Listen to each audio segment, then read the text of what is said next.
Om Purnamadaha Purnamidam Purnat Purnamudachyate Purnasya Purnamadaya Purnamevavashishyate. Om Shanti Shanti Shanti. Om Brahmanandam Param Sukadam Kevalam Gyan Murtim Dvandvatitam Gagana Sadrisham Tattvamasya Laksham Ekam Nityam Vimalamachalam Sarvadhi Sakshi Bhutam Bhavatitam Trigunarahitam Sadgurum Tam Namami. Om. Adorations to Sadguru, who is Brahman, the giver of supreme bliss, embodiment of pure consciousness, one without a second, vast as the ether, infinite, eternal, beyond the three gunas and their modifications, the supreme preceptor. Yoga Vasistha, in Upashama Prakarana, section 53, and the context is the great spiritual seeker, Sri Uddalaka, who becomes later Sage Uddalaka of Vedic wisdom. He is practicing inquiry, Vedantic reflection. A sample of that inquiry is being presented to you to inspire you to follow the same process. And first thing that has entered his mind is, who am I? I am. Mind deals with mortality constantly. If you look at your mind and study it, the greatest calamity for the mind is to face mortality, to face transience. You find everything is working so fine, everywhere is wonderful, but they will pass on. Pass on to whom?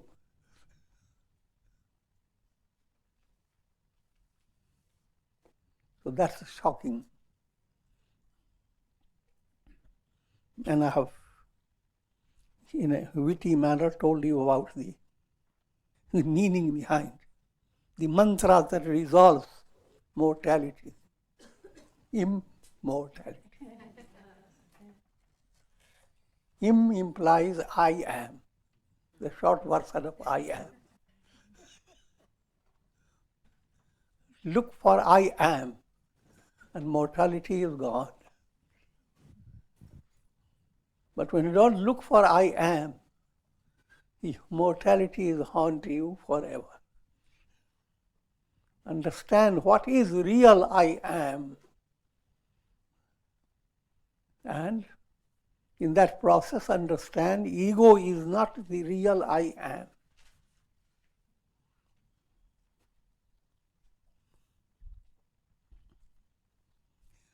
Mortality, dominated I am, is like a reflected sun. Immortality is the sun. So that's the predicament. Every soul is like a reflected sun in a jar of water. Jar is your personality, your mental process. And through your mental process, you are dealing with I am, but not I am the sun. I am that reflected one, because that's easier to see. And the reflected one is constantly shaking, constantly in a problem. Its problems are endless. It has a big history. So, you can stay trapped with the history of the reflected self forever. There's no limit to it. Or you can bring about spiritual awakening. Who am I? I don't belong to the jar. I don't belong to the water. And all the reflections, I am not. I am the sun. So if you save the I am from mortality, you have attained immortality.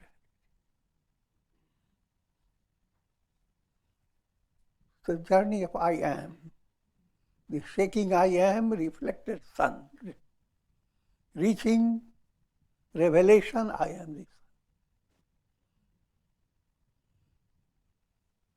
And that's the whole story of spiritual progress. Keeping that in view, here in section 53, the topic continues, where Sri Uddalaka continues to practice his reflection. Reflection and affirmation. Reflection is vichar. Affirmation is creating a nishchaya, a conviction deep within, without realizing it, but your mind captures a glimpse and it becomes secure about it. So that type of called affirmation. The affirmations play a great part as you advance on the spiritual path. And in a simple language, it is positive thinking. No matter how negative situation, there is a little hole through which you can see the positive meaning. So don't lose that hole over the big, giant cloud. Go into the hole. And that hole is in your own heart. It's the cave of the heart. So, the senses are ever interested in the fulfillment of their appetites. Look at your personality, and you can find your personality in many stages. The major part of your personality is senses. That's how you are recognized, and you recognize yourself when you see, when you hear, when you run around, when you catch the news.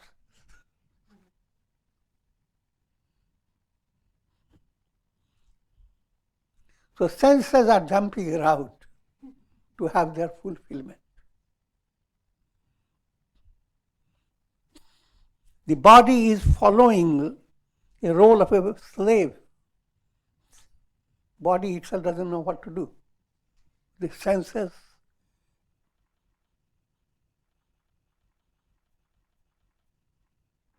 allow the body, senses compel the body to move around in so many ways. And mind in turn doesn't know how to please the senses. Senses don't know how to relate themselves to the mind.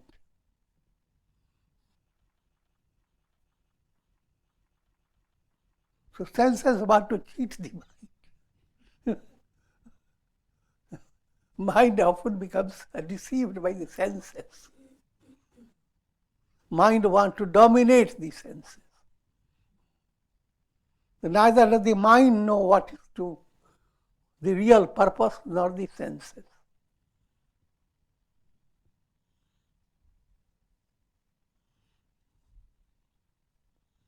And one thing is highlighted, they all work for ego. Ego shouts, you do have to finish this. You mind and senses.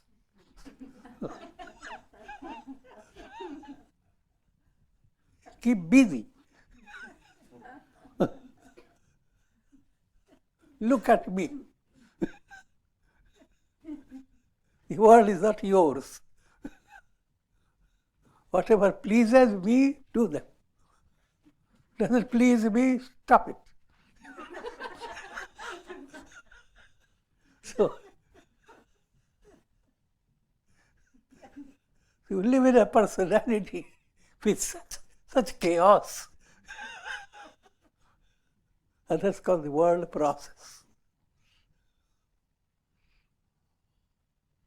And that point has to be understood in a humorous way, not in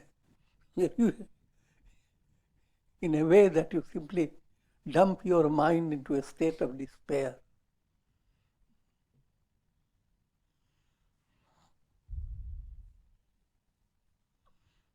And another simple point to understand, that all this tension and fight and stress have been built up for the sake of ego.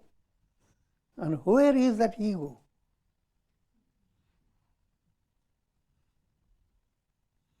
And when you look for ego, you don't find anywhere. When you begin to relax, and you turn to your ego, and ego says, I like to sleep.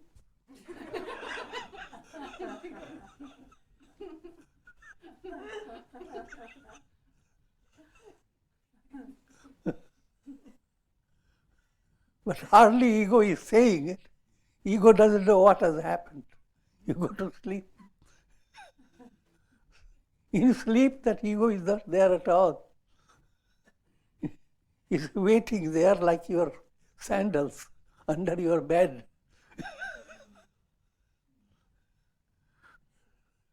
So understand your personality in a way that it can be easily handled in a humorous way, witty way.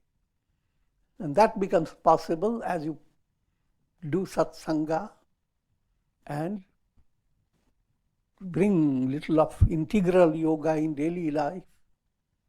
You have the ability to visualize all this being detached. It's called Sakshi Bhavana. And that all this is progressive. You cannot have complete visualization. But whatever degree you have, that helps you to recognize your error and to correct it. Even the gunas of nature continue to perform their functions. Sattva shows light. Rajas creates confusion. Tamas spreads darkness. The I is not seen in them. The Gita says, Guna guneshu vartante iti matva na sajjate. Look at now with an observation, with Sakshi Bhavana, witness. What's happening? Gunas are running after gunas. Gunas that created the mind, intellect, ego. Same gunas have created your senses, etc. Same gunas have created the world around you. So one set of gunas are going after another set of gunas. Gunas running around, fighting among themselves.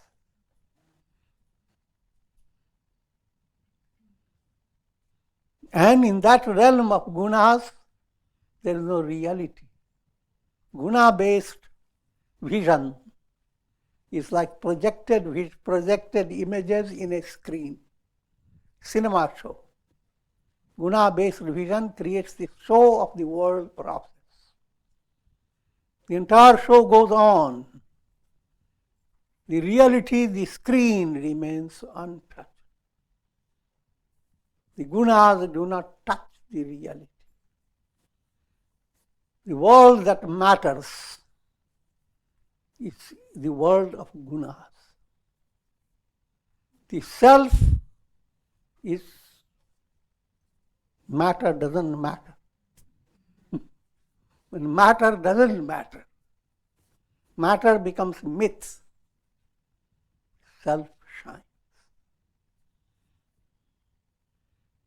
So, guna guneshu vartante. All that is happening, nothing new is happening.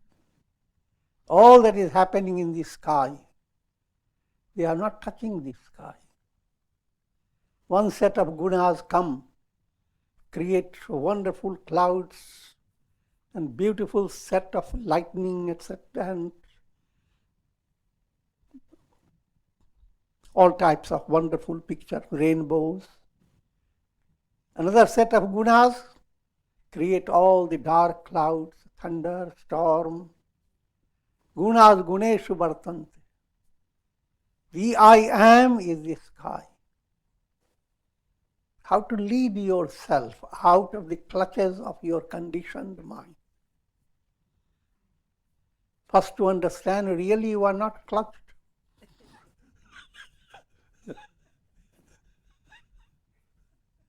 You are not really fettered. It is the illusion that you have to break. In your own bed, you have lost everything. You don't know where to go in your dream. And all the struggle goes on, while the truth is, you have not lost anything. You are comfortable. It's wonderful bed and velvety blankets.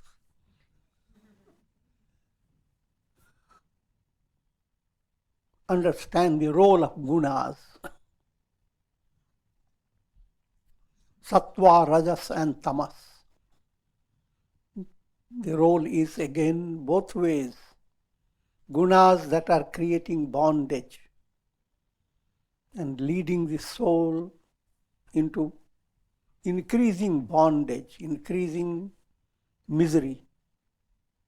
And gunas, the same operation, allowing the soul to discover its essential nature.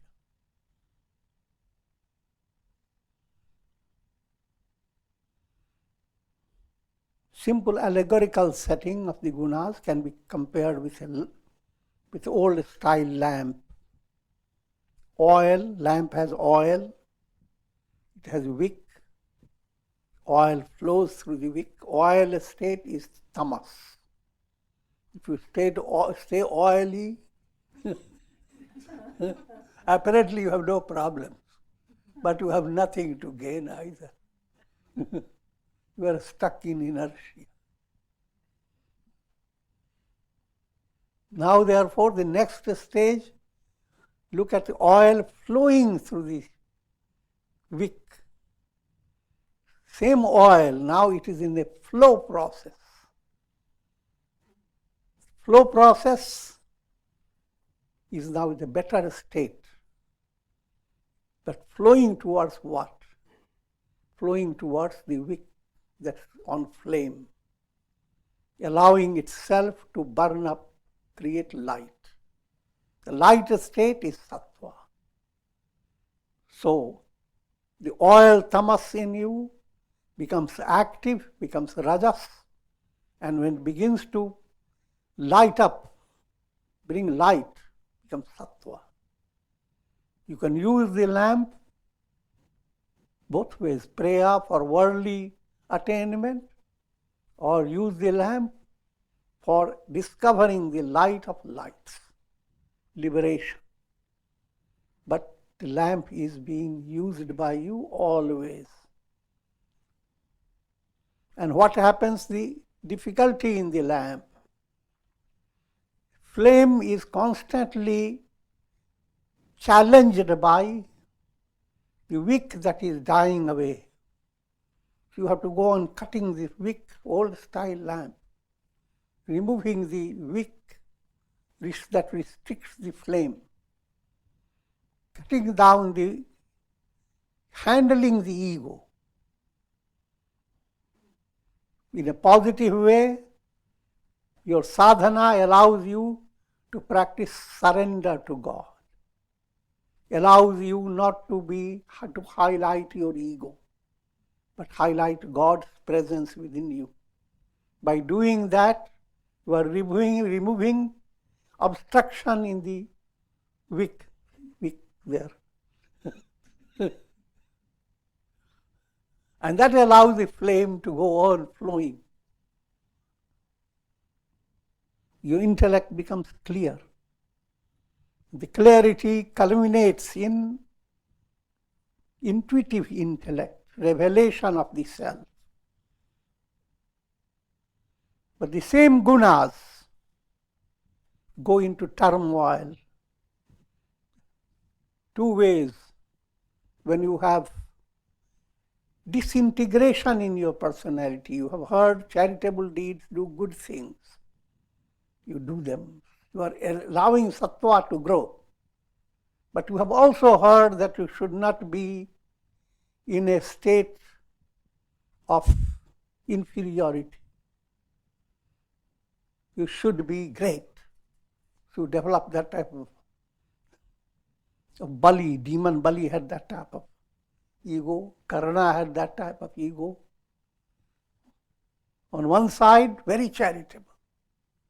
We are using sattva, but sattva itself is not being directed by humility. Sattva is creating trouble for you. Ego is behind it. Same gunas, when they are not well attuned to integral movement, they begin to create trouble. Each guna creates amazing trouble.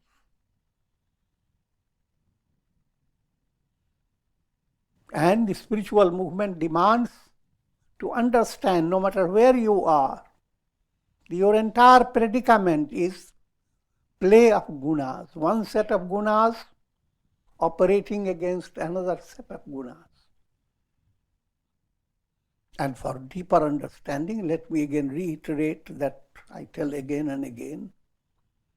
The entire Prakriti is magical power of Brahman.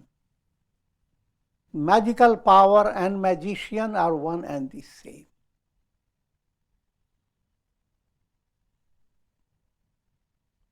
But if you are deluded by his magical power, then magical power and magician both are different things.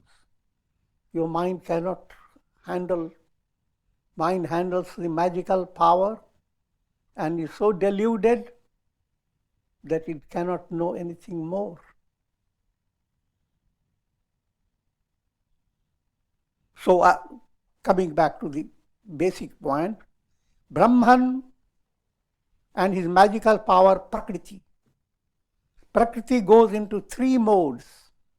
Sattva-dominated Prakriti is called Maya. Brahman expresses through Maya as three roles: creator, Brahma; sustainer, Vishnu; destroyer, Shiva. Srishti, Sthiti, Sanghar. All is being created by Prakriti. Sattva predominating Prakriti. Rajas predominating Prakriti is called avidya, ignorance. And ignorance turns same Brahman into countless souls. Same sun becomes countless reflected suns. So when you look at jivas, souls evolving through the world, you are looking at same Brahman led by Rajas predominating Prakriti called avidya. Tamas predominating Prakriti does the rest. Rest means not physical rest. All the world of matter that becomes so engrossing for the soul, your mind, intellect, ego, all this is evolved by tamasi Prakriti. Your physical body, all material realities, atoms, electrons, all that is in the world, broad term is matter. matter that doesn't matter. Whenever a person is abnormal, feeling miserable, people ask, what's the matter?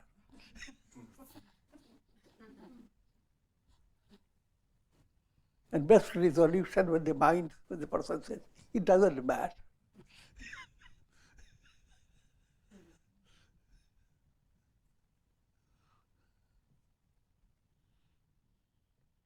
O mind, just as a person who mistakenly hears a false report that his son is dead, even though his son is actually alive, suffers in vain. This is extended into a little better humor. A person very rich and powerful comes after a big trip. Naturally, it was a very enjoyable trip. More naturally, he is well drunk.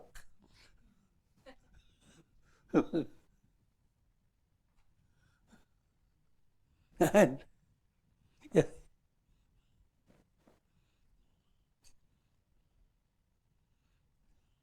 And someone gives him some trustworthy friend of his or servant of his, comes and says, he also is drunk person. So somehow he heard that his wife was feeling very miserable. So he reports to this man that this is sad news from your wife. She has become a widow.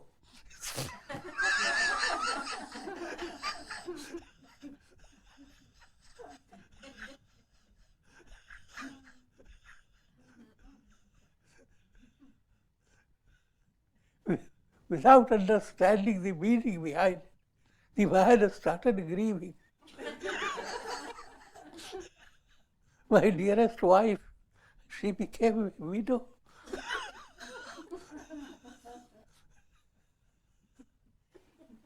I promised her to save her, support her, and she became a widow.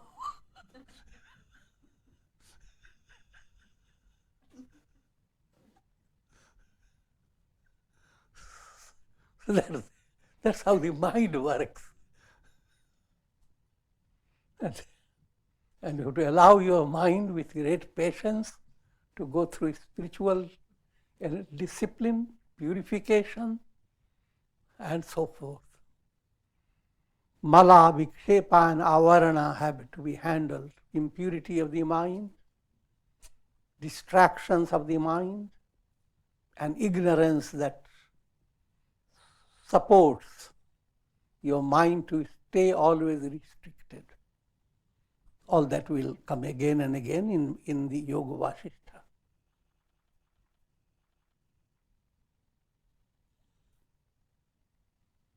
You continue to suffer on the basis of false news from the world.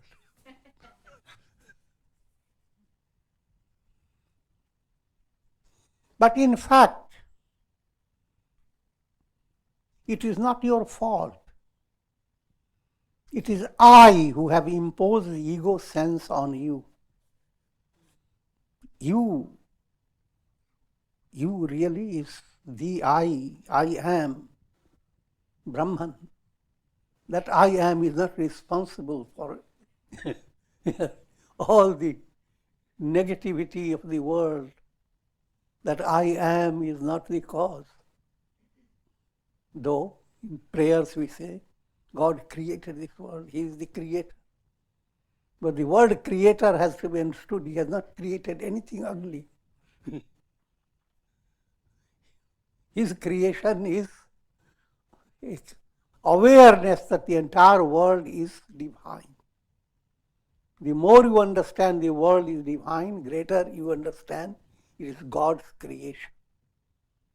And the more you understand that, then you also understand that in this entire creation, God alone is shining.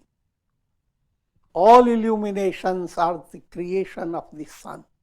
Sun is the creator, sustainer, destroyer of all illumination.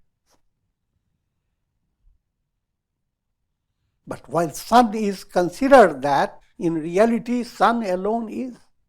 Sun is not creating anything. It is I who have imposed the ego sense on you. The I am has created the reflected soul. And the illusion, I am the reflected soul.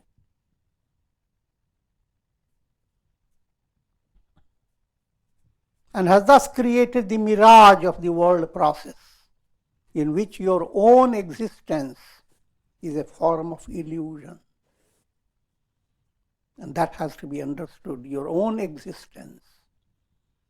In your dream, you do so many things, surprising things. You can fly, you can, within a minute without taking proper tickets, etc., you can travel to distant lands. And all this goes on, good and bad. But nothing really is happening. When you wake up, seer, scene and sight of your dream are completely illusion. The dream subject is not real subject at all. The dream world, not a needle point of that world is reality. And dream experiences of failure and success, gain and loss, all that have no reality. So when you study dream, it is easy to understand it's all illusion. Now stretch it into another level.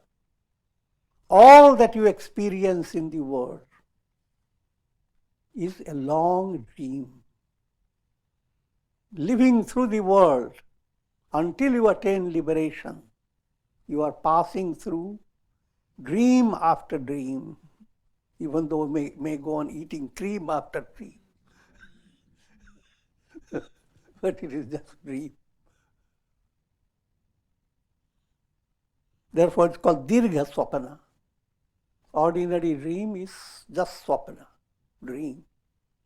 The world process called long dream. You can stretch the long.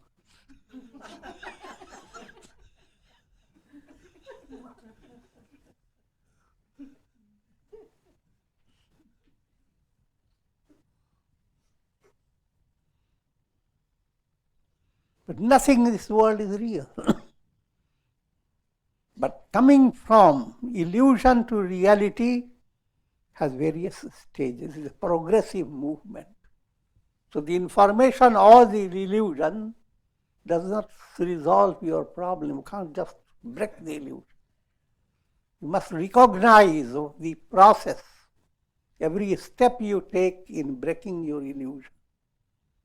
And don't become sunk in confusion. Because every illusion you break hurls you into a confusion. Did I do wrong? Missed all my pleasures and all my wonderful trip I have stopped for satsanga. Did I do wrong? Confusion arises. And the more illusions break, greater sensitivity develops. The world that didn't upset you before, many things you ignored, but now you can't. Well, just like your eyes are very sensitive, your body is not. Things fall on your body, dust, etc., who cares? But the eyes, even a little speck. So as you begin to move away from layers of illusion, your sensitivity grows. Now it creates a tremendous confusion. What happens? Before my sadhana, things were wonderful.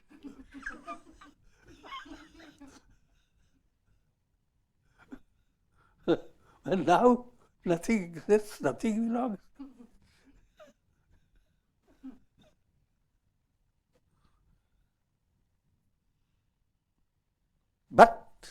The process, in spite of all these challenging situations of breaking of illusion, mental confusion, and surviving against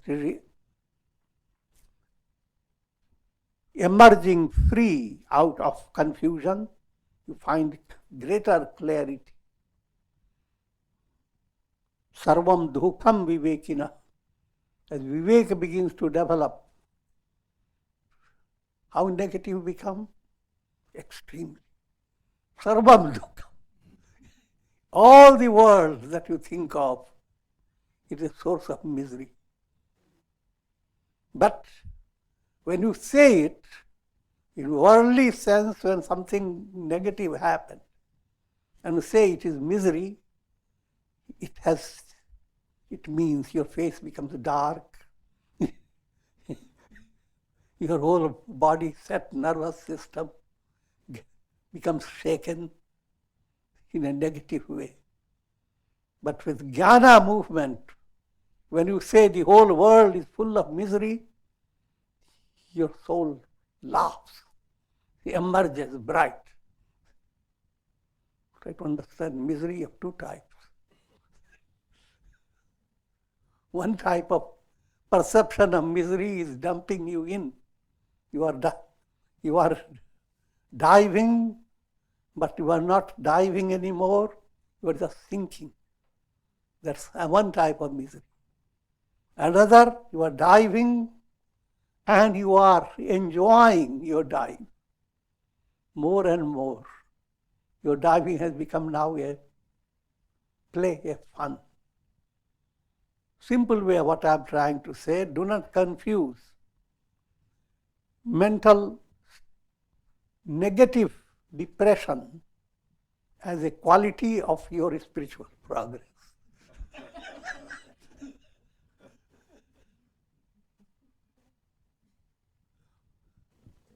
That's always a challenge that you have to face. And the higher experience in words described in the same way, the entire world, nothing exists. Oh, this is a big snake.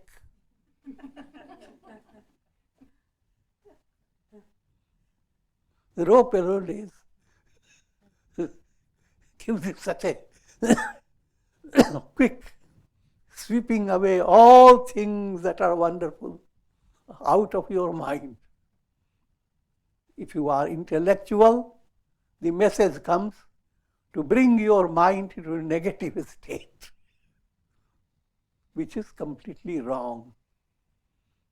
However, that state has to be, that confusion, that type of mistake has to be corrected if you continue to stay with patience. Patience and persistence in your sadhana enables you to get out of that predicament. When the mind has ascertained the falsity of all objects and it becomes free of all mentations, there arises a supreme state of nirvana.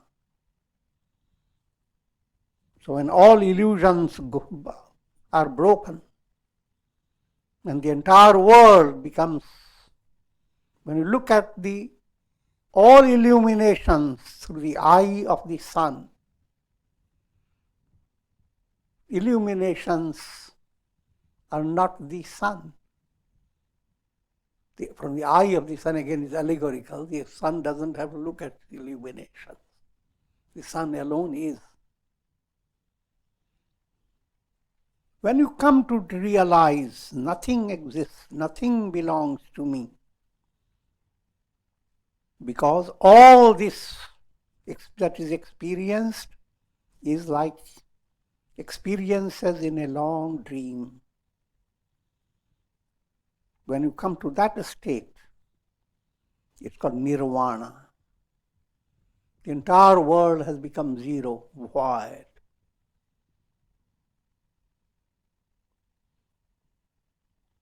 Simple way people describe nirvana, nothing, nothingness.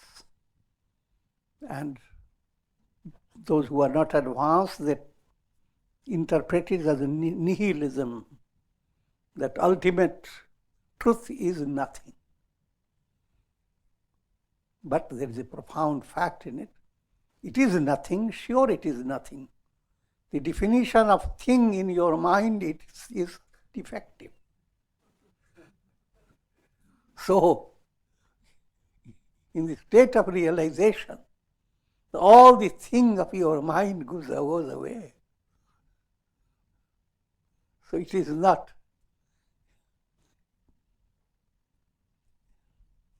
highlighting the wrong view that nothing really exists, so don't believe in God, don't believe in anything. Nihilism. That's not the meaning behind nirvana. Its meaning is the entire world moves away, dream moves away, and leaving you completely relaxed.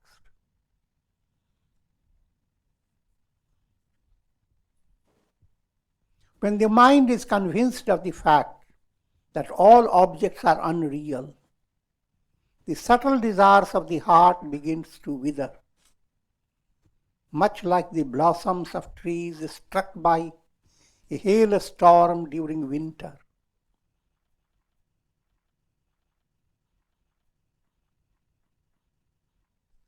Brahma Satyam Jagan Mithya. The Vedantic declaration, Brahman alone is truth. The entire world is unreal. This, as you begin to understand it in a right way, understanding of this is progressive. As you begin to understand, then what do you see? It's an allegorical picture. The world that appeared to you before, like a big forest of wonderful trees full of blossoms.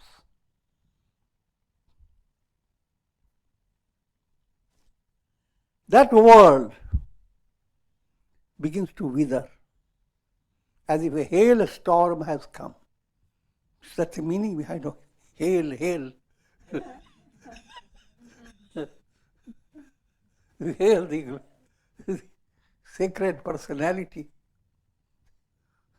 You are bringing a hailstorm on the world that you love through a deluded mind. The world that you love through your deluded mind seems like a big, wonderful forest with countless things, lots of monkeys, lots of foxes, a lot of things going on. But comes a hailstorm. All this world has no meaning, and you are not losing anything.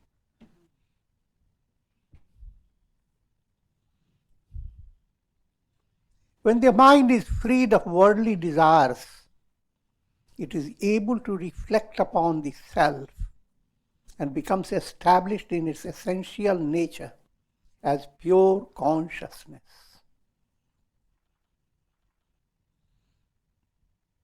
And this point has to be understood. It's a mystic psychology. Your deepest challenge is how to bring your attention from the world of desires to the reality of the self.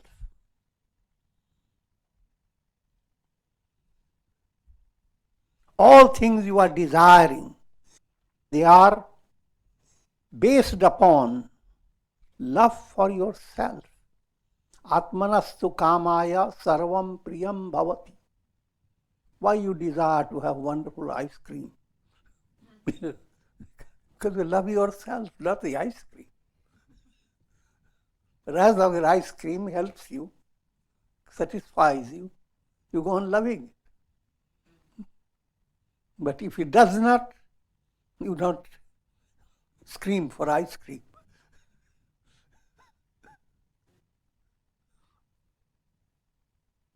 And that relates to all objects of desire.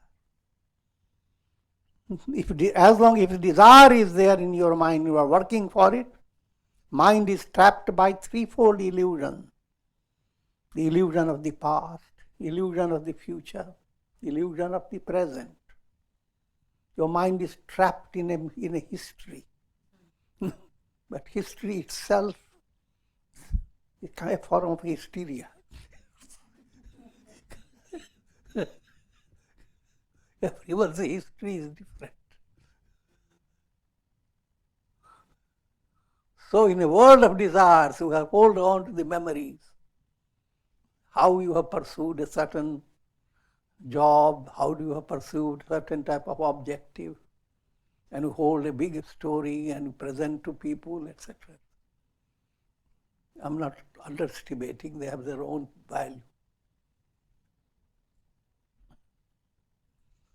As long as the desire mind is going into three directions, past, present, future.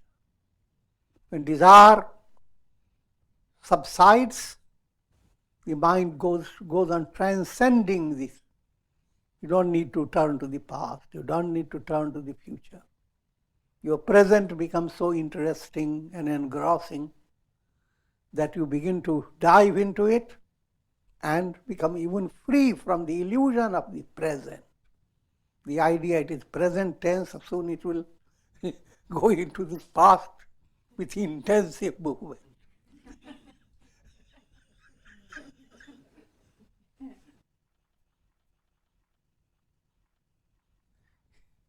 A shifting present is not present.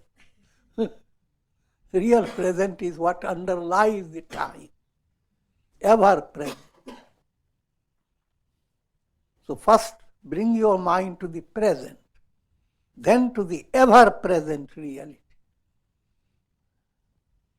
And all this moves in a spontaneous way. You don't, by learning this, you don't have to strike your muscle, but allow all this to happen like the tree growing.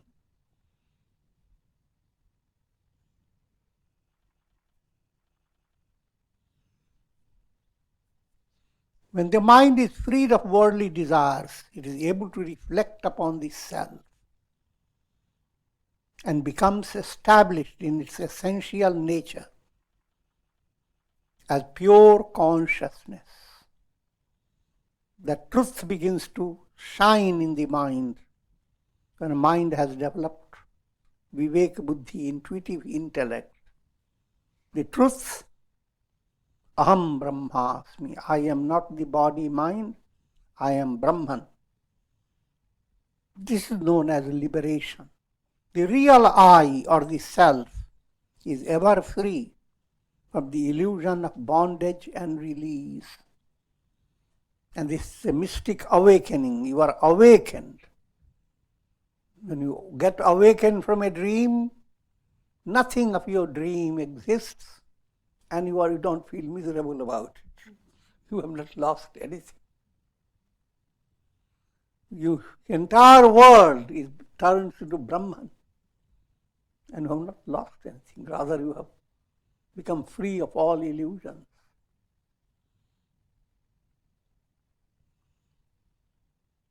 It is the chitta. But just to give you a summary in that stage, 3 obstacles do not allow you to realize who am I. Mala, vikshepa, and avarana. Mala, gross impurities. So watch for gross impurities, anger, greed, hate, etc. But also understand, under gross impurity comes mistaken thinking of your mind. Instead of understanding the positive meaning, your mind jumps to a negative conclusion. The opportunity to help your mind to be inspired. You misuse the opportunity to help your mind to perspire.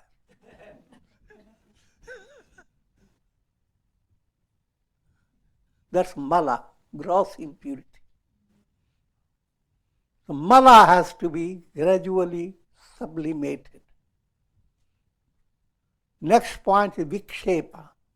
As you sublimate your mala, mind has bigger field of its imagination and its activity. Mind has many heads now. It has only one head with solid brain. But now it has many heads. And each head has a wonderful brain.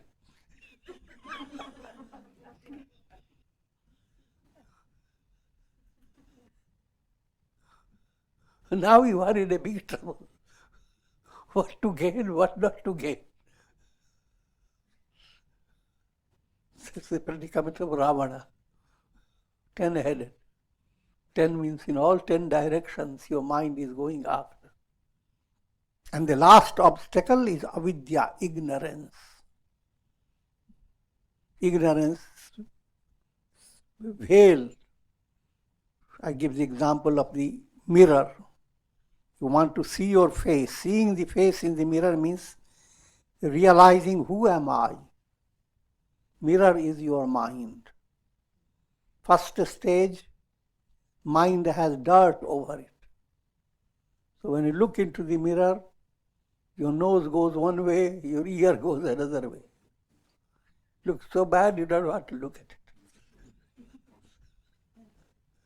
So mala state has to be purified.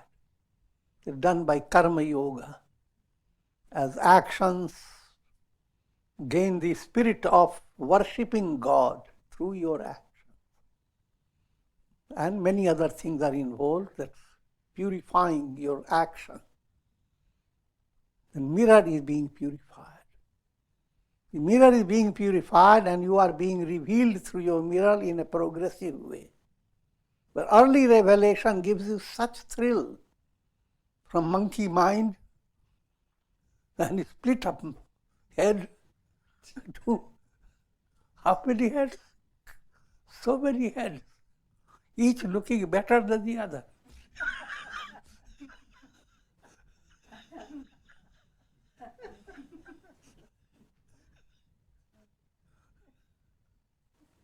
So much fun is waiting for you. One life is not enough. So that's the vikshepa level. And the vikshepa level is handled by upasana, meditation and devotion. Then vipassana level controls your vikshepa, and in spite of all this distraction, your mind begins to move towards who am I? And when vikshepa calms down, it's just like first when mala is removed from the mirror, your hand is shaking so much because of excitement. And the same mirror is making you appear in so many ways. Now you have controlled that. So first you wipe the mirror, karma yoga. Now you controlled your distraction by bhakti and dhyana. The last one, you become so struck with wonder that your hair comes streaming down the eyes. People are always careful, keep their hair up.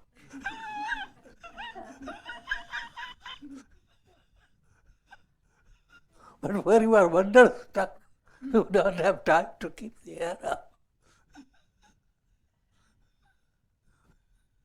So everything that you are going to see shuts out from your vision. So that is called ignorance. Ignorance is not something that is to be handled with great effort. It's to be handled by shaking your head. So that's avarana level. And how do you shake your head? By turning your attention to who am I? Aham Brahmas. Move the vasanas away. It is the chitta that draws to its limbs in the form of senses and having kindled the fire of spiritual knowledge, sacrifices its chittahood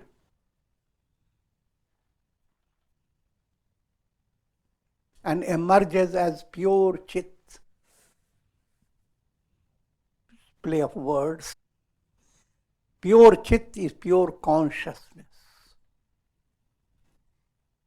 Consciousness that is veiled by mental projection. That whole mental projection set, consciousness coming to the state of projection level, called chitta. That's called mind stuff. Chitta, Sanskrit word only, chitta has only one T, chitta has next T. And all your effort is to take this T out of chitta. Turn your chitta into chit. When you are calm, your chitta begins to glimpse the screen. And the screen is without projections. But when you are distracted, your chitta is not bringing the screen, but distorting the screen in so many ways. So understand the role of mala, vikshepa and avarana. Mala removed by karma yoga, vikshepa by bhakti yoga, dhyana yoga, avarana by jnana yoga. All these yogas is integral yoga. And great yogis don't go on using integral, just yoga. Be a yogi. And with this I'm concluding. Om Trayambakam Yajamahe Sugandhim Pushti Vardhanam Urvarukma Bandhanan Mrityor Mukshiyama Mritat Sarve Bhavantu Sukhina Sarve Santu Niramaya Sarve Bhadrani Pashyantu Ma Kashchid Dukha Bhag Bhavet Asato Ma Sadgamaya Tamso Ma Jyotirgamaya Mrityor Ma Mritam Gamaya Om Purnamadaha Purnamidam Purnat Purnamudachyate Purnasya Purnamadaya Purnameva Vasishyate Om Shanti Shanti Shanti.